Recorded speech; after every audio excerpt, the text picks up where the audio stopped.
ભારતીય જનતા પાર્ટીના સ્નેહ મિલનમાં કાર્યક્રમ જે યોજાયો હતો તેમાં પૂર્વ ડેપ્યુટી સીએમ નીતિન પટેલે સ્ટેજ ઉપરથી ચાબખા માર્યા। તેમણે આડકતરી રીતે કહ્યું કે ધારાસભ્ય બહાર ગામના છે, હું બહાર ગામનો નથી।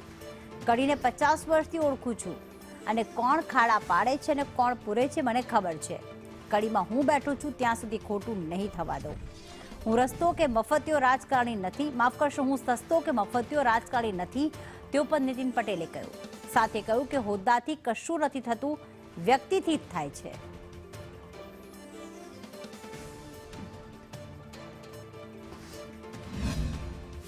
50 વર્ષથી કડીને હું જોઉં છું।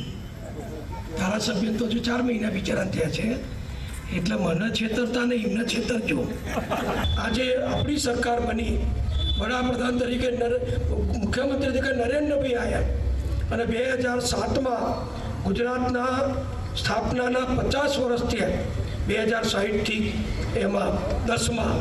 તો એ વખતે મોદી સાહેબે નિર્ણય કર્યો કે દરેક નગરપાલિકાઓને શહેરી વિકાસ યોજના અંતર્ગત ગુજરાત સરકાર ગ્રાન્ટ આપો। કોંગ્રેસના જમાનામાં 500 રૂપિયા વર્ષે નહોતા મળતા, એની સામે આપણી ભાજપની સરકારે વર્ષે 50 લાખ રૂપિયા કડી નગરપાલિકાને, અત્યારે તો એટલી બધી ગ્રાન્ટો આવે છે કે સભ્યોને ક્યાં વાપરવી એ સાચું કામ કરો તો, બાકી ક્યાં જતું રહે તો ભગવાન જાણે। કડીમાં હસશો નહીં, હું